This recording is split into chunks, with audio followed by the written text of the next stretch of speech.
Gabriel Attal, réouverture, donc début de réouverture au mois de mai, la mi-mai.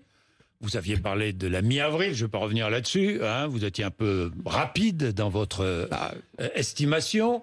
Un mois plus tard, donc réouverture dès la mi-mai de certains lieux de culture. Certains lieux de culture, lesquels, par exemple?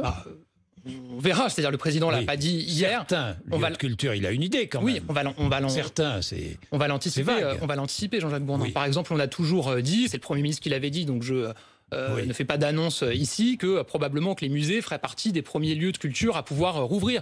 Voilà, peut-être qu'il y en aura d'autres. Je vais vous dire. Et des terrasses aussi, terrasses et de quoi? certaines terrasses, comme a dit le président. Terrasses de quoi? On va préparer cet agenda de réouverture. Terrasse, ça veut dire terrasse de café, de restaurant. On va préparer cet agenda de réouverture. On a tous envie de retrouver nos terrasses. On a tous envie de pouvoir se retrouver avec des amis autour d'un repas. La saison peut se prêter à ça à l'extérieur. Aujourd'hui, malheureusement, c'est pas possible.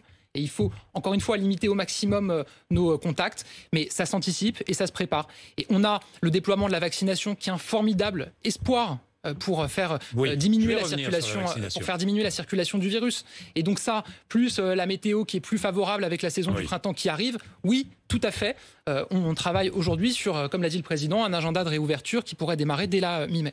Dès la mi-mai, avec donc certains lieux de culture et des terrasses. Alors, évidemment, tout le monde a compris, terrasse de café, de restaurant.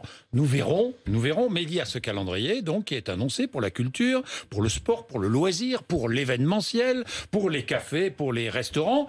Il y aura des festivals cet été alors? Oui, d'ailleurs, Roselyne Bachelot avait déjà annoncé qu'il y aurait des festivals qui se tiendraient cet été, avec un protocole sanitaire qui avait été défini, donné. Je crois que c'était, il me semble... Mais aussi des parcs d'attractions ouverts. 5000 personnes, moins de 5000 personnes, assis en extérieur.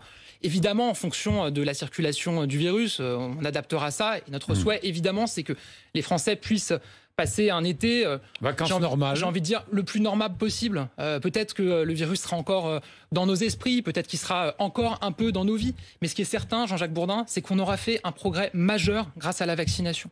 Parce que la vaccination accélère.